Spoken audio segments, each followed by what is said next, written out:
Do I have a second? Second amendment. Are there any amendments or comments on the minutes? I've taken the liberty of circulating the comments. If you guys want to take a look at them and read them.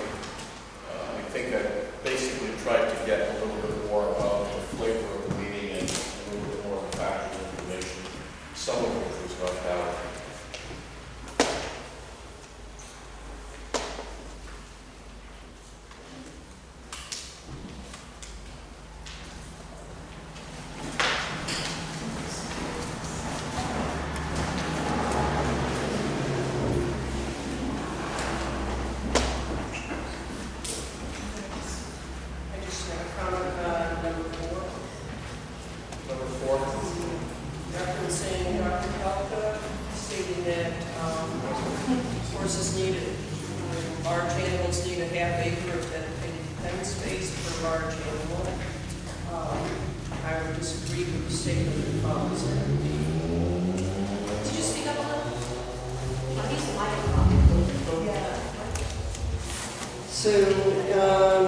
In number 4 of last month's minutes, there is a line given Charlotte Gelston spoke in favor of the zoning ordinance of at least ½ acre of dedicated pen space per large animal. And she referenced the veterinarian Dr. Falca and said that he has in the past stated that such requirements were necessary to prevent bullying of horses by other horses and the elevated cortisol levels that come from combining a large animal in small spaces with other large animals. The experience has been, from my standpoint, that this is not an accurate statement. So I think what we can do is since this is just of the minutes, Okay. I think that we could certainly acknowledge there is an opinion that differs from what was stated, but I don't think there's any need to go any further. Okay. Other than you can't amend it because she wasn't a member and it was a statement made. Okay. I appreciate that. Is there any further discussion on the minutes? All in favor? Any opposed? Any abstentions? Okay, thank you. Comments from the chair. I would like to just remind everybody that the Agriculture Commission is a volunteer organization that has zero, I repeat, ability to do anything other than to make recommendations to the Board of Selectmen of the Town of East Haddam. We're not a legislative body, we are not an enforcement body, we are not a complaint department. We are only a group of volunteer citizens who have come together to foster interest and encourage agriculture in the town of East Haddam, the town that has a very rich and long history of agriculture, of farming, of dairy, and of course, farms. So I just want everybody to understand that that is the goal, that is our charge of this commission. We have, in the past, set forward with some goals. I can tell you, unfortunately, Mr. Henderson was unable to make it here, but Mr. Henderson is an organic gardener in East Haddam. He knows a whole bunch of people who do a lot of organic gardening, and we had talked in the past of setting up some lecture series regarding organic gardening. So I am hoping that this year we can actually get on the docket, on a calendar, a series of lectures by a couple of different experts that he knows well.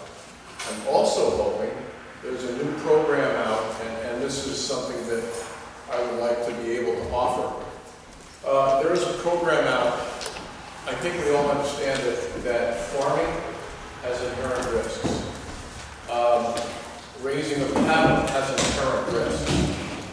It can be at times injurious to one's health, as well as without animal. There is a new program that came out of the Newtown tragedy that was put forward by several institutions, one of which was the American College of Surgeons, an organization that I'm a member of. There's a new program that I started to teach here in town for school teachers. I've taught 65 of them thus far, out of the 200. It's called Stop the Bleed. The goal of this program is to teach every citizen how to be a first responder before the first responders can show up in circumstances where, either because of logistics or the tactical situation, that's not possible. So we're hoping to put that on. It's a hands-on thing. It's not just a lecture. It's teaching you how to do this. And we're hoping to put that on as part of this commission as well.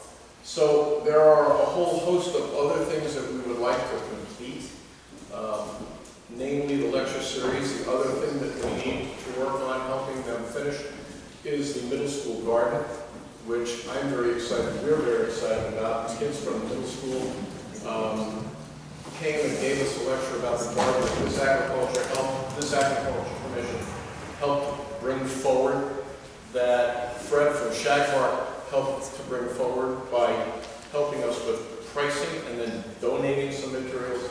The kids are excited as heck, and I'm hoping that we can continue with that and finish up that garden. The posts are in, the garden needs to be fenced in, and I think that she's now got more kids than she can handle as far as volunteers for this program. So that's where we're going. I just wanted to bring those few factoids up and then move on. Item 5, communications. We have an application that was sent in by a Ronald DeStefano, who wishes to be a member of the commission, the Agriculture Commission.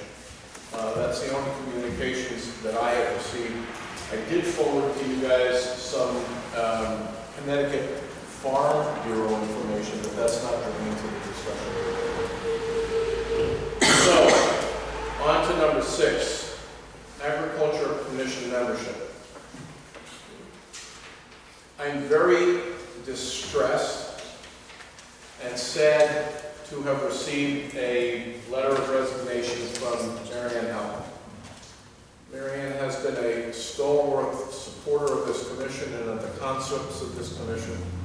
Marianne, in her letter, has cited some health issues, and she has asked to be excused from her responsibilities in serving this commission. I would like to move to accept her resignation with the statement that we, as the members of this commission, gratefully accept her, regretfully accept her resignation, but gratefully thank her for her service. Second? Second. All in favor? Any opposed? Thank you. I'd like at this point to review the application that I just previously cited of Ronald DeStefano, who wishes to become a regular member of the Agriculture Commission. You have this, is Mr. DeStefano here? Sir, Yes. can you come on up to the front?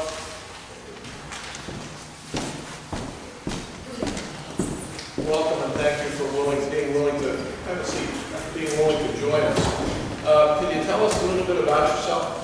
Yeah, I started in my active background going back to when I was 16, mainly focusing in the cattle industry, whole herds, dairy cattle, anywhere from breeding or artificial insemination up to showing at a local, national level, crop production, hay, stuff like that, corn silage. The other thing, being involved in a horse industry now, been doing that for about 14 years now with my wife. Participated in a lot of 4-H programs with show cattle, helping out the kids as far as that goes. I have nieces and nephews who are now involved in it. The other thing that I've taken part in and still continue to take part in is the construction industry, building farms.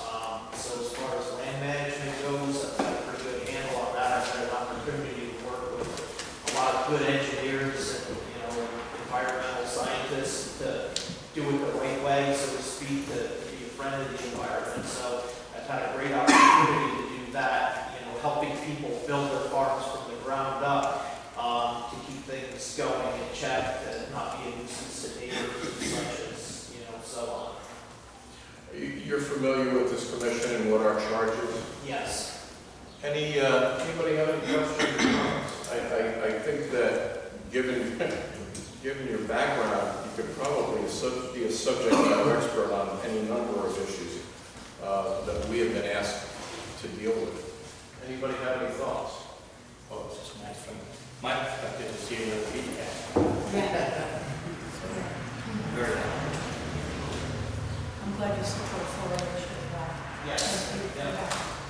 Pieces and that was in it. It's something that, growing up in and whatnot, we've pretty important to us. Anybody else? I like the breadth of your experience. It's not just one focused area. It's definitely been a help. I think if there are no further questions, we can take a motion if somebody wishes to make a motion. A motion to recommend Mr. Stefano to the Board of Trustees, to the Board of Selectmen. Can you see what meetings I was in today? Do we have a second? Any discussion? I do have a point of discussion. It's customary to promote, in a sense, a alternate member to a regular member position. If we vote Mr. Stefano today, we become a regular member. Correct. In place of Marianne's vacated seat. Now, we do have at least one, I believe, 2 alternate members who are willing to step into that regular member. Alternate members who are ready to step into the regular member position. Nothing against you, sir. Tanya's been taking minutes as the secretary, and Marianne was our secretary. I don't think it would be completely inappropriate to make Tanya a regular member, and Mr. Stefano be an alternate for a while, so we get a taste of this commission. There's a motion on the table. Do you want to withdraw it? No. Okay. Well, there's a motion on the table. If the motion is... I certainly do understand what Kevin's saying. I do too. So my other point of discussion is that this, we were only notified about this on the 20th, only notified the members ourselves today. This last year, selecting Marianne's recommendation on the 22nd or 21st. There may be someone here today who is interested in joining this commission as well. Again, nothing against you, sir, but I think everybody deserves at least a chance to apply. Not that we just fill this right away. Okay. Having heard that, is there an interest in withdrawing the Is motion? there a limit? I don't remember. We have 5 regular. 5 regular and 3 alternate. That's the limit. That's the Correct. most we can have. Correct. So we now have 4 regular and 3 alternate.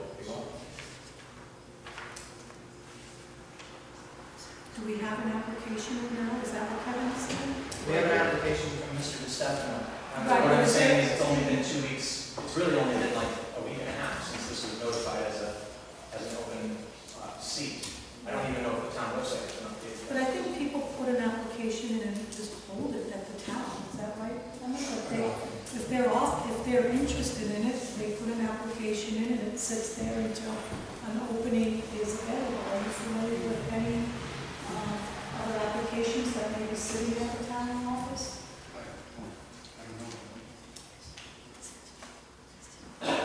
Is it important to be a full member, or can it be also voted as an alternate until we straighten this piece out? Well, I think regardless of whether you're a full or a alternate, you have a voice on the commission. The alternates do not have a voting right unless they are seated in the absence of a regular member in order to make a quorum. So that's the deal.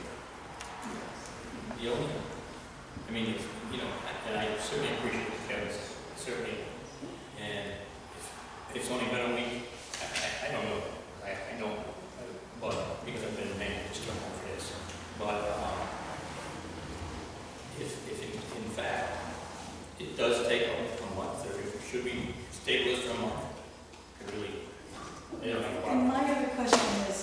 so we have two alternates.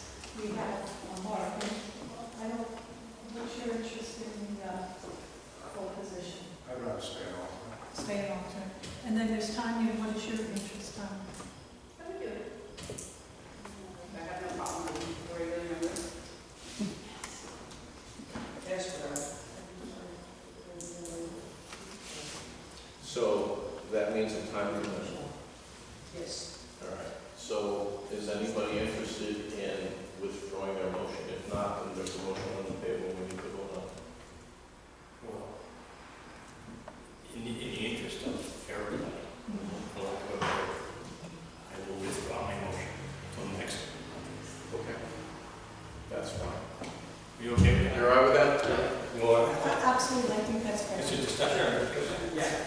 Okay. So we will discuss this next month where everybody has had a chance to voice their opinions and have the discussions or the thoughts that they wish to have. Yeah. I thank you very much for being here tonight. I would ask that you be at the next meeting as well. Thank you. Thank you. Thank So the you. motion is withdrawn Yes. pending the next meeting.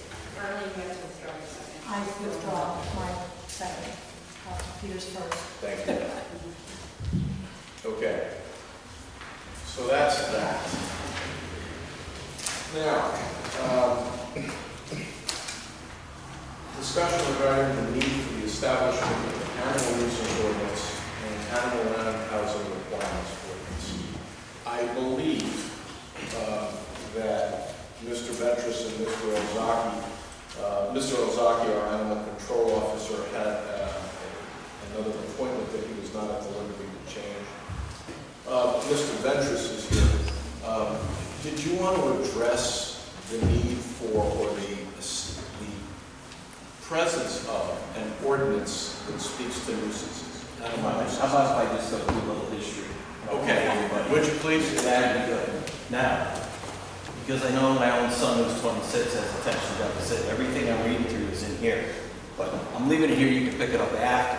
It's a copy of the kind of the zoning, the ordinance, the right to farm. I'm going to go through it so everybody is focused here. I won't need it, trust me. All right, as you said before, this is an advisory commission. This is not a regulatory, they don't have police powers. And in fact, we're not going to talk about specific properties tonight. We're going to make that very clear. I'm going to give you a little history is that this Ag Commission was formed in 2010. We came through with a right to farm ordinance in 2015. Zoning came to existence in 1961. That 1961 regulation for animals, which I hear there's some discussion that there are no regulations. Actually, there have been regulations for housing of animals since 1961. And they really, really haven't changed to 2012. It's been very steady throughout. There hasn't been any change. And zoning, to give you a brief thing, zoning regulations, I'll say one thing and then we're going to say the other thing. Such regulations shall encourage the most appropriate use of the land in accordance with the comprehensive zoning plans, and it's to promote health and general welfare. That leaves the door wide open. Very wide open, and if you go and want to start Googling and looking at other communities, you'd go nuts looking at what they actually have. If you've lived here with a rural attitude, you'd say, how can you do that? How can you not do that? In 2012, we opened it up a little bit to allow, like farming with wine and other items. We actually opened up more economic opportunities through the zoning rates. Then we had a chicken farm. Who the person came in and said to us, I'm going to have 400, 300 chickens, and you won't even know I'm there. Well, 10,000 birds later, the Connecticut State Department of Agriculture coming down, having actual hazardous conditions not only for the birds, the employees, the neighbors.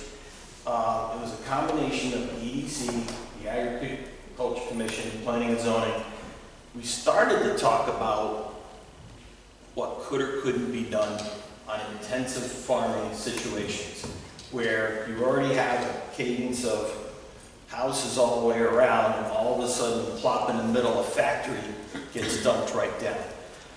Just to let you know, the zoning regulation that has been in place forever is that the structure that the animal are housed in is 75 feet from the property line, 100 feet in the road.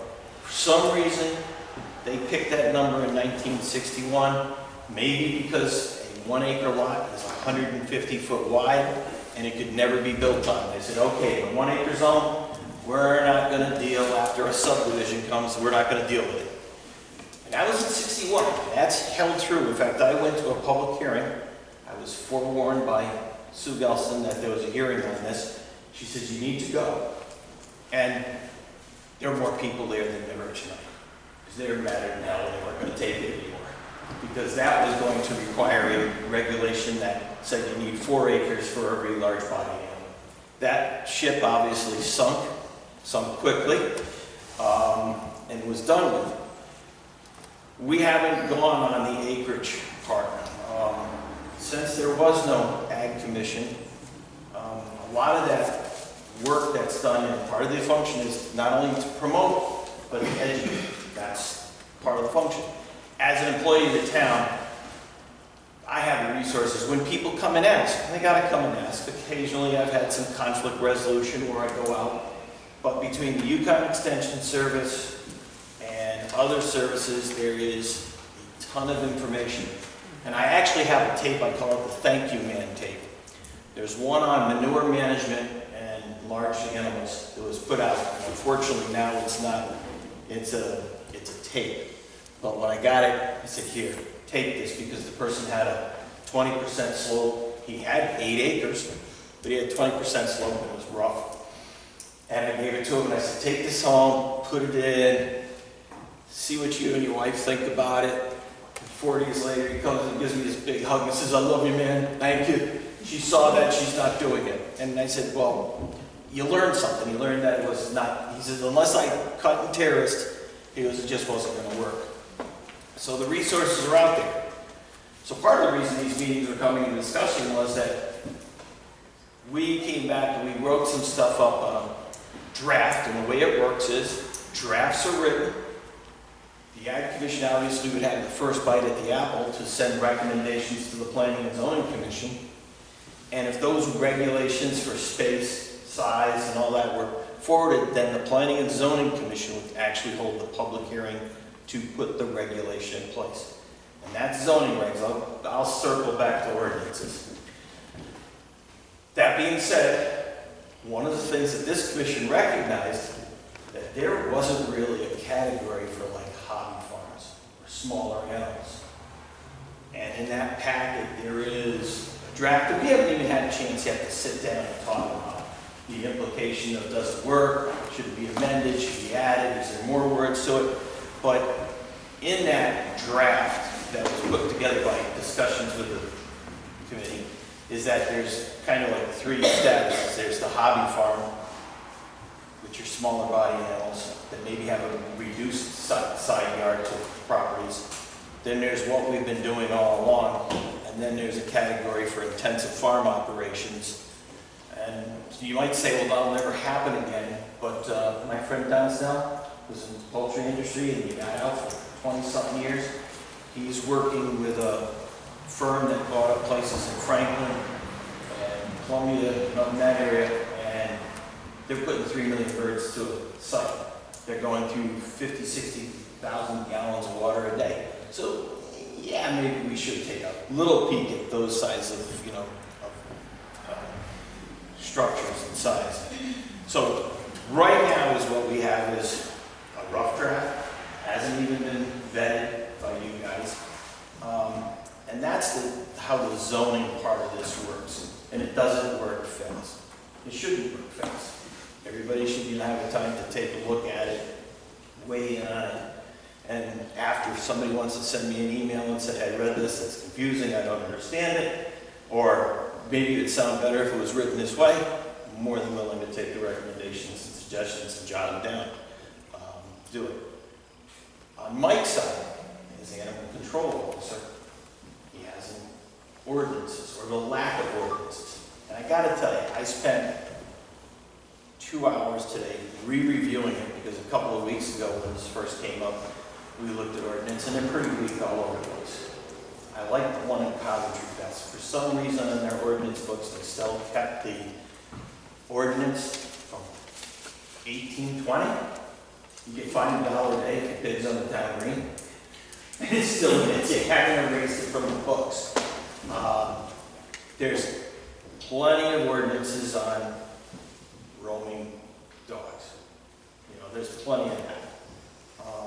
On the other hand, as being a person who lives next to Bruce Lynn and with his animals and living here all my life, I accept that animals break loose and get out. So maybe I'm not the best guy to ask about the need or lack of a need for an ordinance.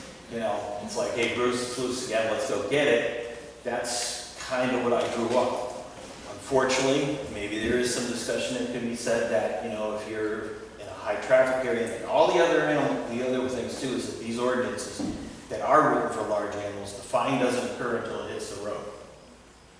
So maybe Mike can, you know, find you something for consideration to look at, to debate, to forward to, in that case, to the Board of Selectmen as an ordinance.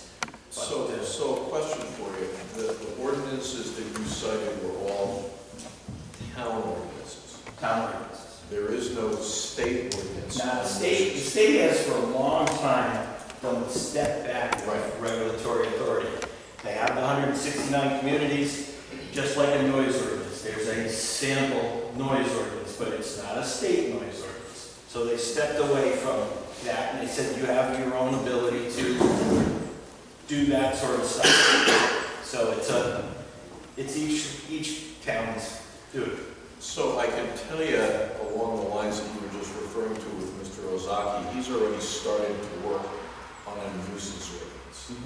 He's worked with the East Hampton folks, and I understand in speaking with him this morning that he's got one that's pretty much, not yet, but pretty much ready for prime time, and I believe that he was going to bring it to this commission next month. And that's something you take 2-3 months looking at, you research other communities, you know, that have. I had a tough time of finding stuff for large body animals. It's not clear throughout. And I didn't go with what, you know, I kept away from communities that were really large, because they just don't deal with it.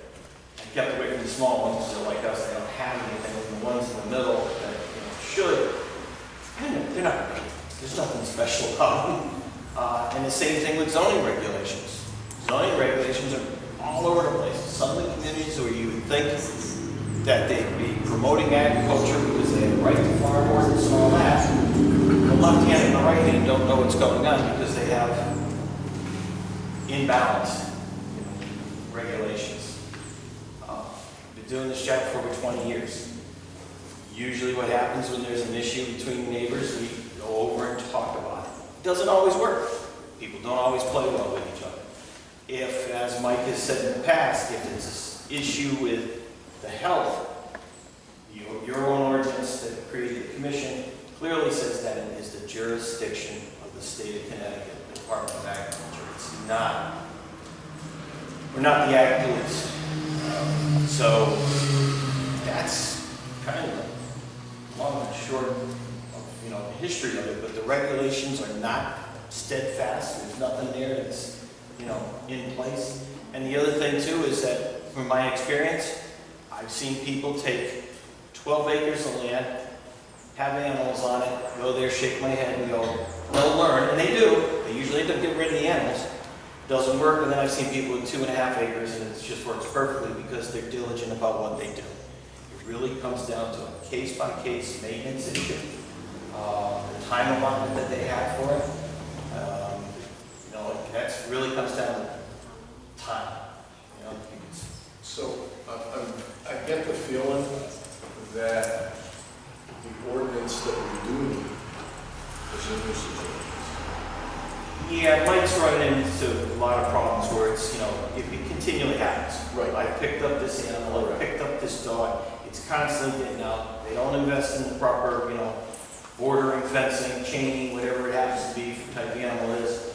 and it's a repeat, but there's nothing you can do. Give them the ticket, the money goes to the state, and it doesn't come to us. There's a whole slew of financial advantages too, and for the town. But And the other thing that I get the feeling of in talking with both of you is that neither one of you are interested in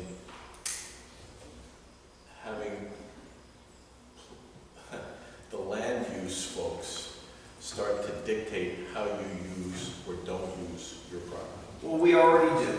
It's easy enough. One of the things you gotta understand is a lot of towns say only so many medium-sized animals, so many large animals, so many this or that.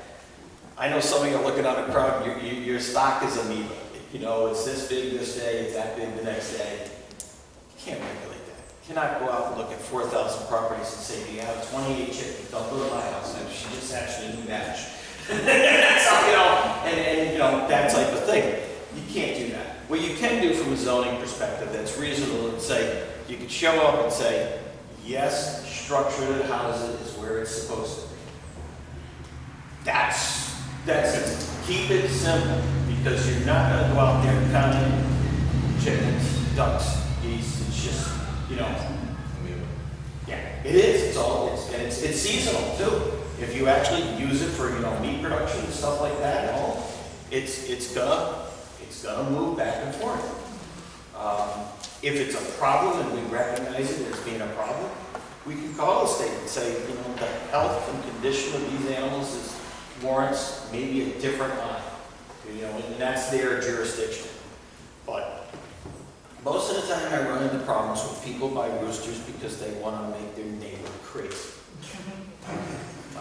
On a quarter-acre lot, we've been there. And slam the door at 2 so it wakes up again. That's probably one of the most contentious things that I have actually spent money on. That was one. Folks, any questions? I'm okay.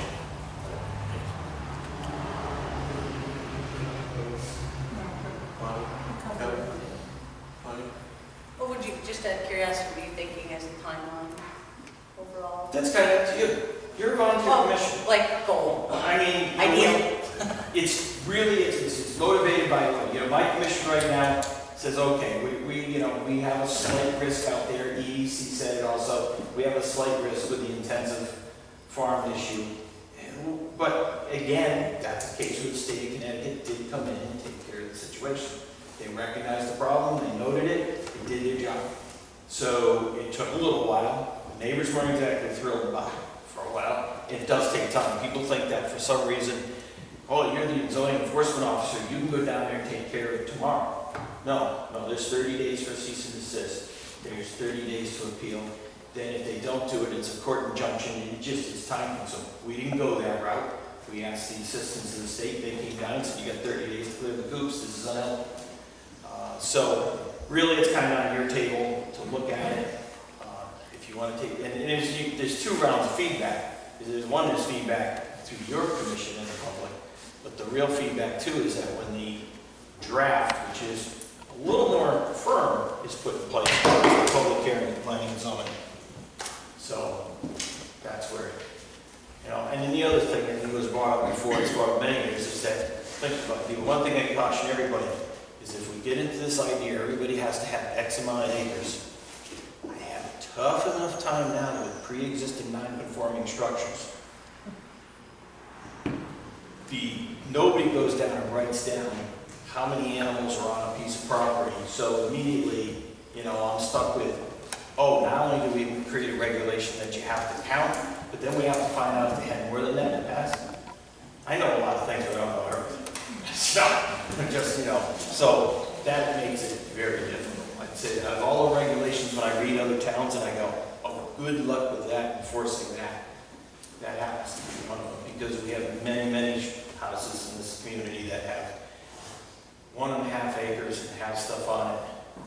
It's working, and it'd be tough to go backwards on it.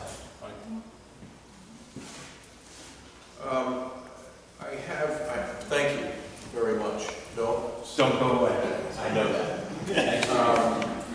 Much appreciated, Jim, and I just want to acknowledge Mr. Ozaki, who is unfortunately not able to be here, but has already gotten his teeth into the ordinance on nuisances, will be hopefully presenting it to us at the next meeting. Are there any comments from the audience? I will caution you to realize that please, 3 minutes per individual. I will stop. Ms. Gelson.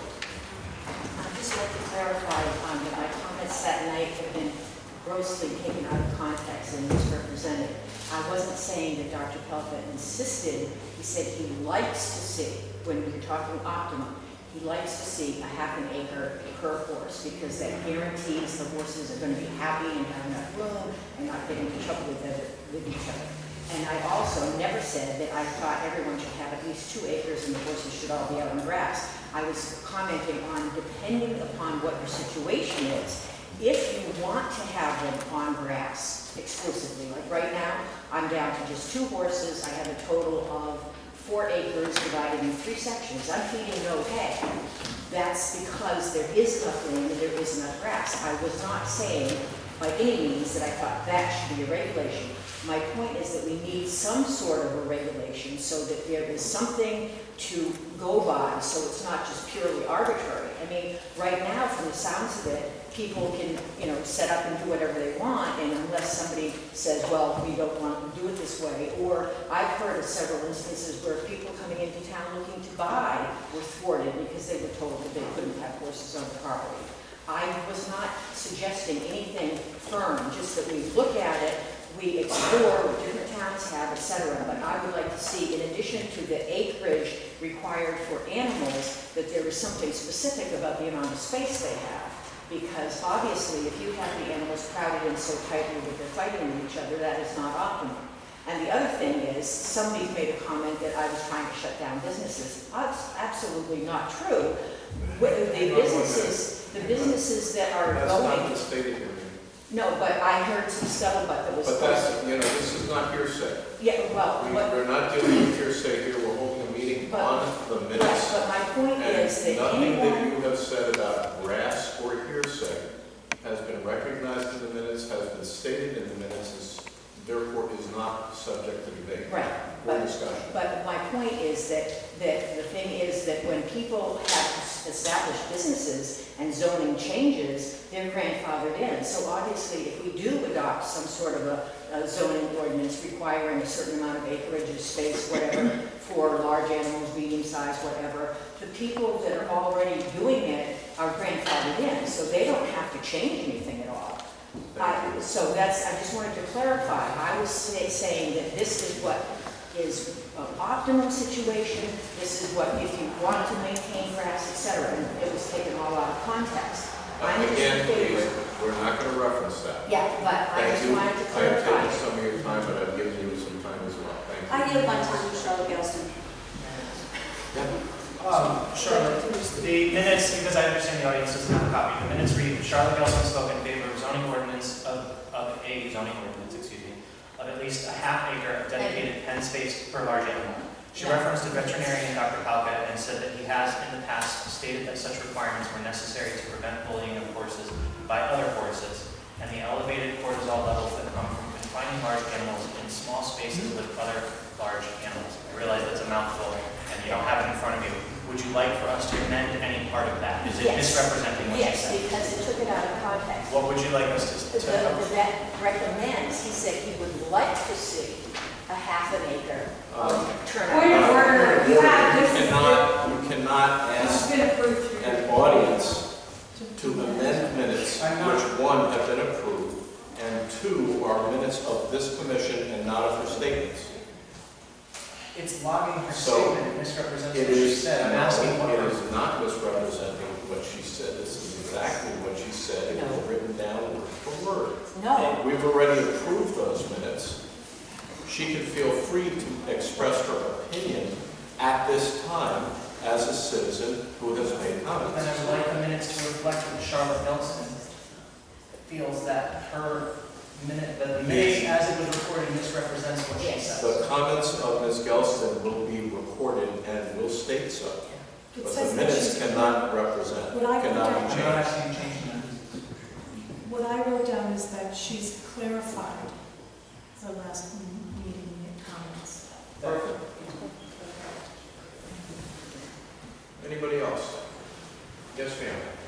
Would you please identify yourself? Yes, my name is Emily Bowder.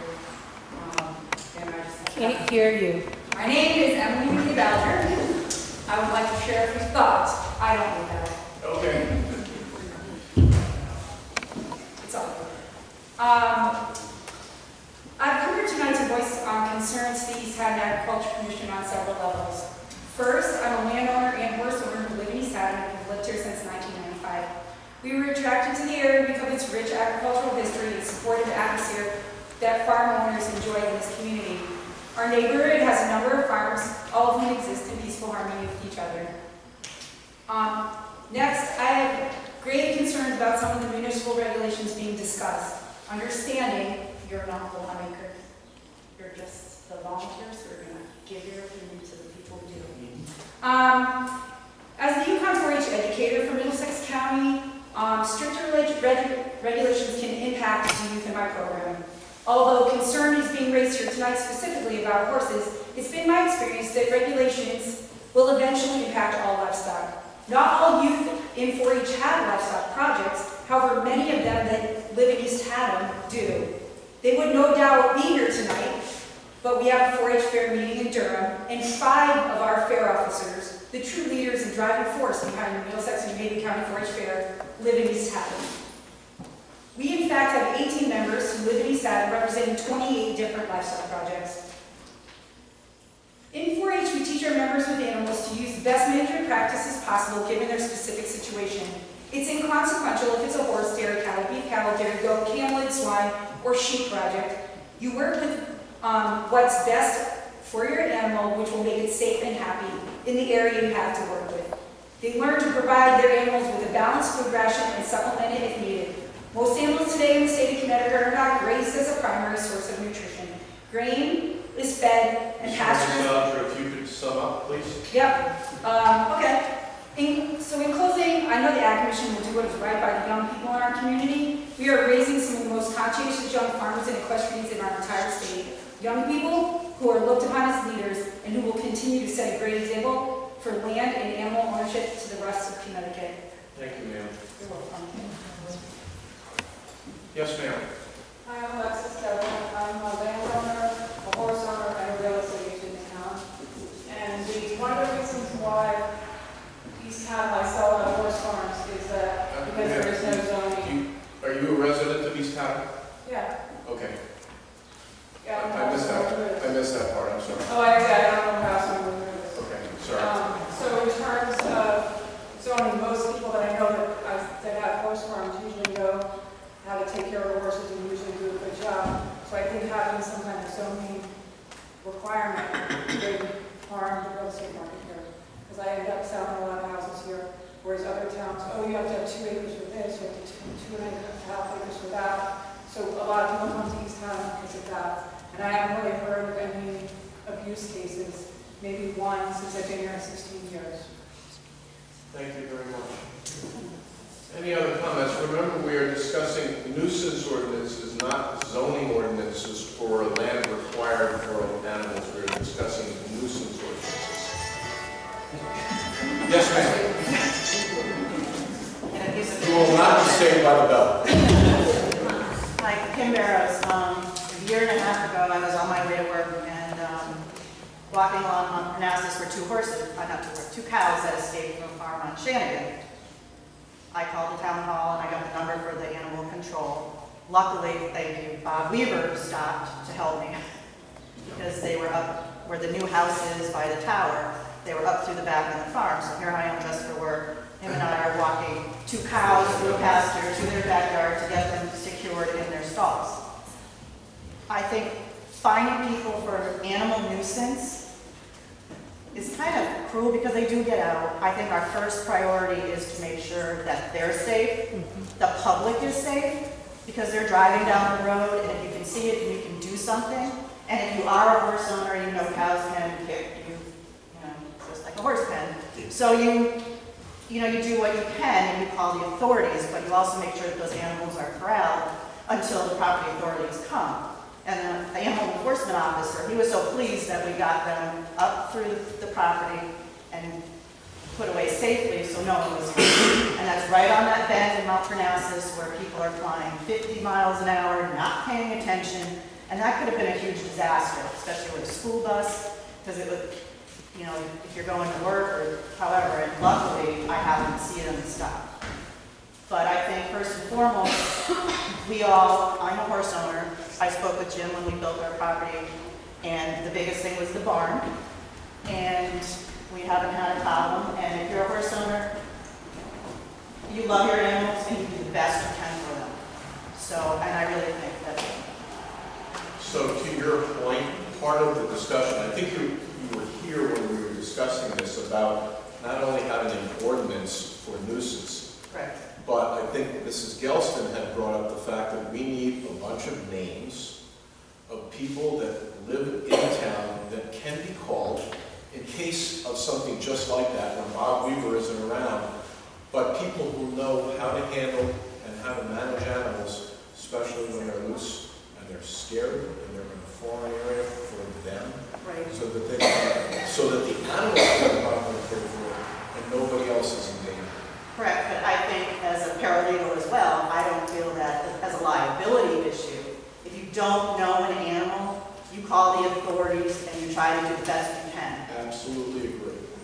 Absolutely agree. This is, you know, it's, as I said, it's safety of everybody concerned. Right. And if we can figure out a way to do that, then it's a win-win situation. But I think there's a huge percentage of this community that all have animals of any kind.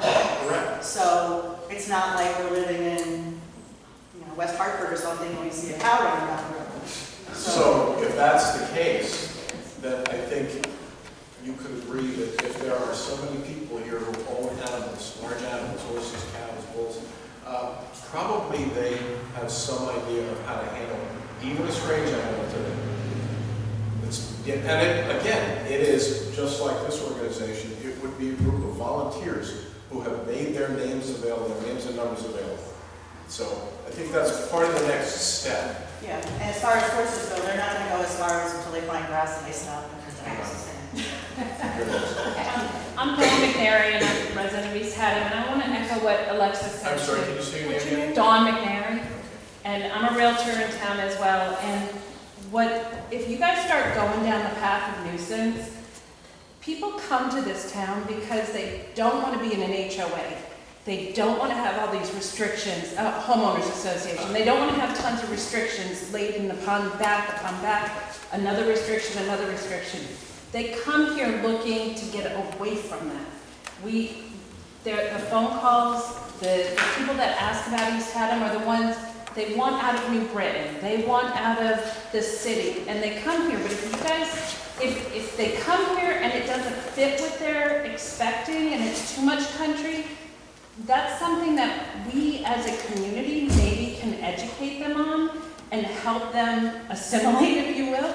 But if you just keep imposing ordinances or restrictions on the local people that have been here forever, you're going to chase what makes East Haddam out of East Haddam. Does that make sense? Absolutely. Okay. And that's what people are seeking that come here. And I don't have big horses or whatever. And so I'm not speaking from that perspective. It would be great for anyone else that has them. But the reality is that's who comes here. I just want to have a couple chickens. I just want to have some, a little country farm, whatever the deal is. That's why they seek us out compared to other communities. And when they're told that they can't, or they might, or we don't know, it is a little disconcerting. But if it's about health and safety, that's really enough. Because then you're taking care of the people, neighbors next door, and you're taking care of the animal safety, but you're not burdening the population of East Haddam that has made their livelihood, and they've lived here and loved here and made this town what it is, with these onerous burdensome regulations that they don't want. Thank you. Yep. Linda Rhodes from Mount Parnassus. I'm all about the volunteering and getting together and getting an escaped animal back to where it belonged. Have you thought farther about this? What if that person gets injured? Is the town going to become liable for this? If the person is a volunteer, Yes, and to the get an person animal, has because they're signed, on a list, on a volunteer list that you created. Each volunteer in circumstances such as this, and I deal with this all the time, will sign a waiver. There is no waiver, there is no paralegal, there is no attorney who is going to protect the town from somebody who signed a waiver from suing the town. And that happens. So that's what I'm saying. It People does do happen. sue when they sign a waiver. I just said that, and that's what I'm talking about. There is nothing to protect you, even when you sign a Not waiver. protect me, protect the town. I'm talking about the town, not you, the You just town. said you. There is no, I'm speaking on behalf of the town right now, You are, okay. representing what we, as an agriculture commission, are looking to try and put into place and recommend to the town. I think Mr. Lyman has certainly had his share of dealings with attorneys and knows that no matter what you sign, if a lawyer wants to sue you, he's going to sue you, or she's going to sue you. I understand So the that. bottom line is, there are going to be people who will volunteer, who will acknowledge that they might get hurt, who will sign that waiver, and if they stay true to their word, and they get hurt, that's the end of the story. But what if they sue and what if they win? I haven't got a crystal ball, so I can't. No, but the odds are that they would sue and they would win something. The town would sue. You know what, she's a paralegal, so I can't tell you what the odds are. I don't know the law, I just know medicine. But my question was So- to look into the liability So before you I create this list. suspect that once the recommendations will be made, or will be made to the town board of selectmen, I got a funny feeling that they probably look into the liability and help our town attorneys make some more money. That's what Kermit's. Ma'am, Yeah. Hi, I'm Irene Haynes, and Kim, I thank you, because I think those were my two cows. that ain't over. And then you do it. So, first of all, I'd like to say that I think, again, I thank you very much to our fellow townspeople who rallied in my little baby cows and put them back in their field. But I think one of the things that we need to think about is the nuisance. What is a nuisance? What constitutes a nuisance? My cows got out that day because a tree fell down on the fence and they got out. Normally we have fences and they all stay in. They're pretty good. The reason I got into cows is because my neighbor, her cows were on my front lawn all the time. Now I would say that that's a nuisance. For me personally it wasn't, it was awesome. Because I grew up in West Hartford and my husband grew up in Marion. So to come here 23 odd years ago and to have an opportunity to get involved, I started at Ray of Light and got used to animals there. Never had kids, brothers that had allergies, so we didn't have anything to do with animals. Now we raise cows, we've got horses, we've got all kinds of things. So thank you to East Haddam. I've met wonderful animal people in town, and it's a great town, to what Dawn said and what this gal said too. At the same time, I do think that we need to figure out some kind of degree of nuisance. If there's a one-time thing when cows get out because the tree goes down, that's one thing. If we have cows that are out all the time, they really do cause liability. People could get hurt. I'm an insurance agent. So people can get hurt. So that could be a problem if we have somebody who has animals who are not keeping them secure as they could be. And they can also be hurt themselves. So I think we need to, if we start addressing ordinances in regards to nuisances, I think we have to be smart about what those nuisances mean. You know, how many animals are in an area, and if there's too many animals in an area where the fence doesn't hold them, then that's an issue. If they're fine, except for a tree, then I don't know that that's necessarily a nuisance. At the same time, if the guy's already picking up the same dog over and over and over, that's a problem too. So I think we have to define the nuisance, and then we can put together nuisance. Thank you. I will tell you that in talking with Mr. Ozaki, the intent is indeed to have a, how do you say, graduated response to those sort of issues. And I suspect that that kind of a graduated response will be built in to whatever document, whatever ordinance he is suggesting that we take a look at, and perhaps change or accept as is, and then send it to the Board of Selectmen for their review and approval. What we send to them may be said, ain't gonna happen. What we send to them might get do me a favor, can you make these changes, take a look at this and see what you think of that? Or they may say, great stuff, let's approve it. I don't know, so it's, you know, I feel like I'm, you know, looking for the landmine. But I think that what Mr. Ozaki has suggested would be exactly a graded response to somebody whose cows never got out, the tree fell on a fence, or to somebody's cows who are getting through an area there is no fencing and they don't want somebody else's lawn every day. So that remains to be seen. Any other comments? Got half the room in the dark, the other half the room in the light. Yes, back there. I thought it'd keep it cooler, but I thought. No, I'm just kidding. I feel like I'm on the side that's in the dark. Yes, ma'am. Hi, I'm Sunny Martin. I've been a resident here for 27 years. I have miniature horses, and I have almost 4 acres of land, which is plenty of land for them. They certainly are not a nuisance. In fact, no one would even know they were there unless you knew me personally. I understand the need for some regulation if animals are continually getting out, but that's on an individual basis. To say that the whole community's animals and horses are all nuisances is unfair to everyone else here who takes care of their animals and is responsible for them. As far as indicating that they should have a half acre of grass, mine can't have grass because they're all rescued and they'll be sick.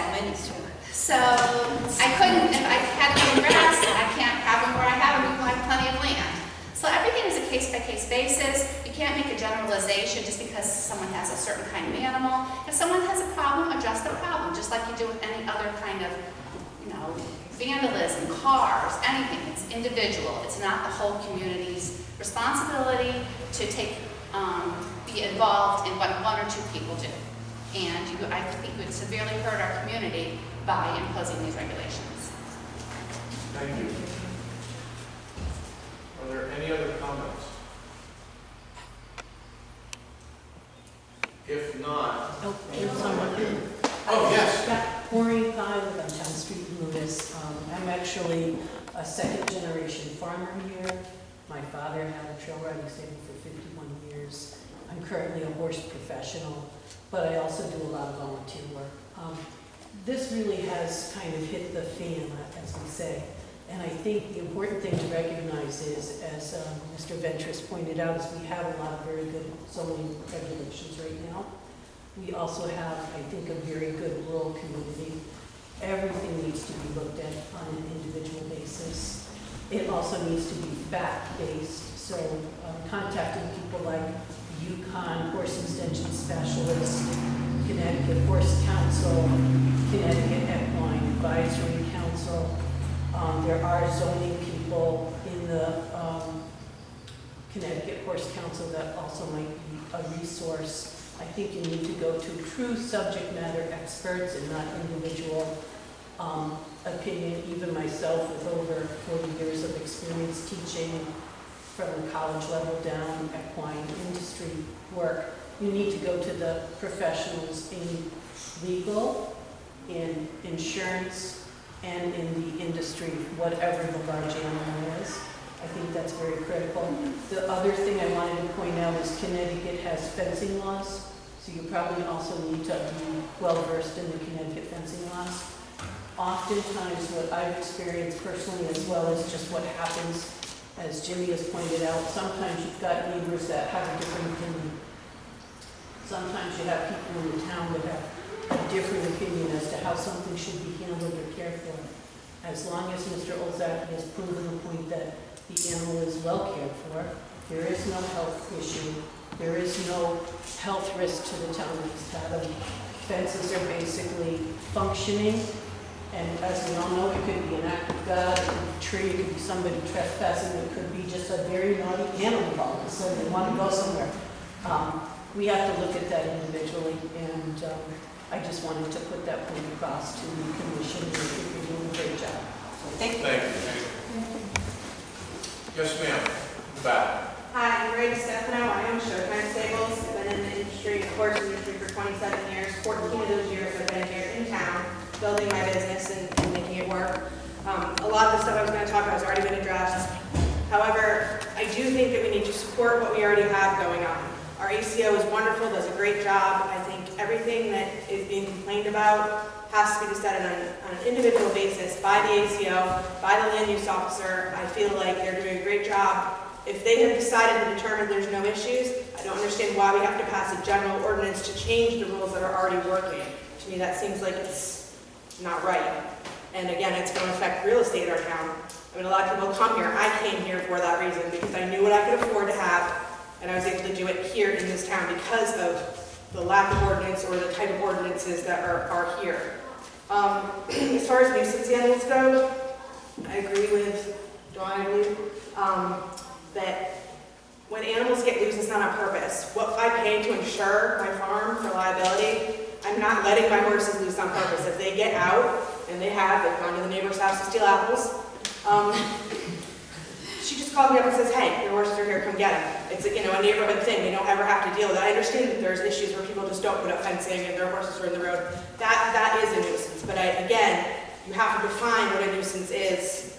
And I think you don't want to punish everybody for innocent mistakes versus people that are just careless. I think there's a line there.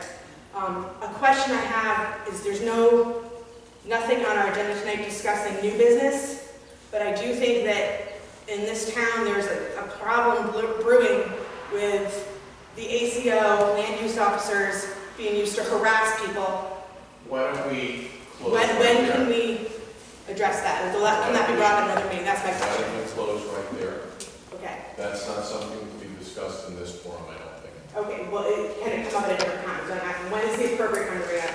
Well, I think that unfortunately we as a volunteer organization that does nothing but make recommendations, we cannot adjudicate disputes and accusations.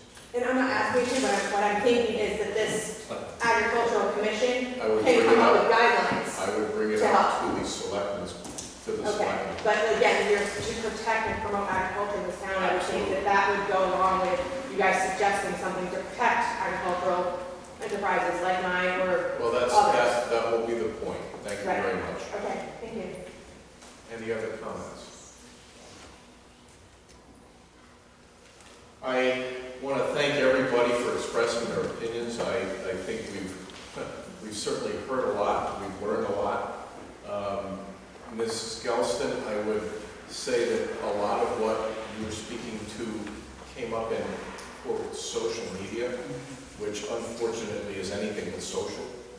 I would encourage everybody here to be very careful what you put on social media and how you put it, because it will turn around and bite somebody in the butt. And it's unfortunate, but it's a fact. Having said that, number 8 on our agenda, Mr. Staley has brought up the need to appoint a representative from this commission to the Open Space Committee. Would you want to discuss that? Yes, I was also hoping I could speak to it a little bit. I was on the town website, I was looking for something else. Someone on social media had asked me a question, and I was looking for documentation to support what I believe to be true. And anyway, I found that there was a vacancy for the Agricultural Commission to act as the liaison to the Open Space Committee. And with the Plan of Conservation and Development undergoing development, I guess would be the right word, I thought it would be appropriate for us to recommend to fill that position with one of our members. I don't know if Anna could speak a little bit better to what the Open Space Committee does. I know there's a member from each of the different commissions, but I'm not fully clear on it. When there's open space that becomes available, and we're always seeking it, the Open Space Committee has the opportunity to look at it with numerous different sets of eyes.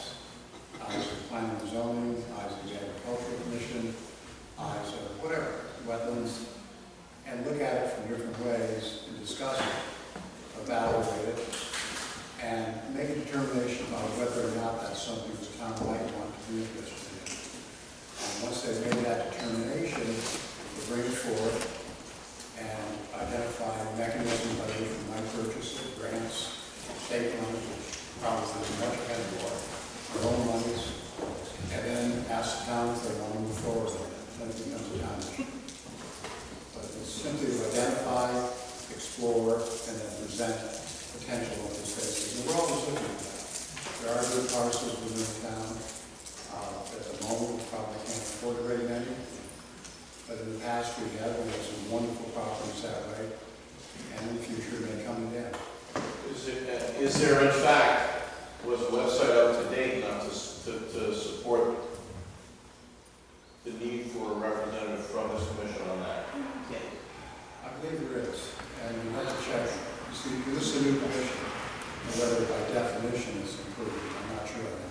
Actually, Scott McKenna was the So it representative is included. from the Ag Commission until he resigned from the commission. So there is an opening from this commission. I served on it for probably. Is there anybody on this commission who would be interested in serving on that commission? I would be interested in them here. Other than that, we have to be. What is the frequency with which they meet? Once a month, and I believe it's Monday The fourth Monday night. of the Monday month, of the month. unless it's I mean, I'd love to be on it. Can they attend by phone, as we do with this commission? then I would say that it's very difficult because 90% of the evaluation is looking at maps and field walk. Can't talk over the phone. Is there anybody else who would like to? I would, Okay. I don't know if Kevin was, that was why Kevin brought it up. No, I don't feel like I have the experience necessary for that. I would love to, but what do I do? What do you do? Well, For the fourth motion. For the fourth Monday. Fourth one, yeah, put the fourth meeting on the calendar. Is there a motion to approve Mrs. Quinn as the Ag Commission representative to the Open Space Commission? So move. Is there a second? All in favor? Oh, wait, I'm sorry, any discussion? All in favor? Aye. She's got it on. There's, Can you change the motion to say to recommend to the Board of Selectmen? I'm sorry. Thank you. That's exactly what I wanted to say. Thank you, she said. Can we, is the motion, let me restate the motion that was just made. The Agriculture Commission recommends to the Board of Selectmen the appointment of Carleen Quinn to the Open Space Commission. How's that? Okay. Ma'am? Thumbs up? Thank you. Okay, we have a second. All in favor? Aye. Any opposed? Any abstentions? Congratulations. Thank you. No idea what you spent this on.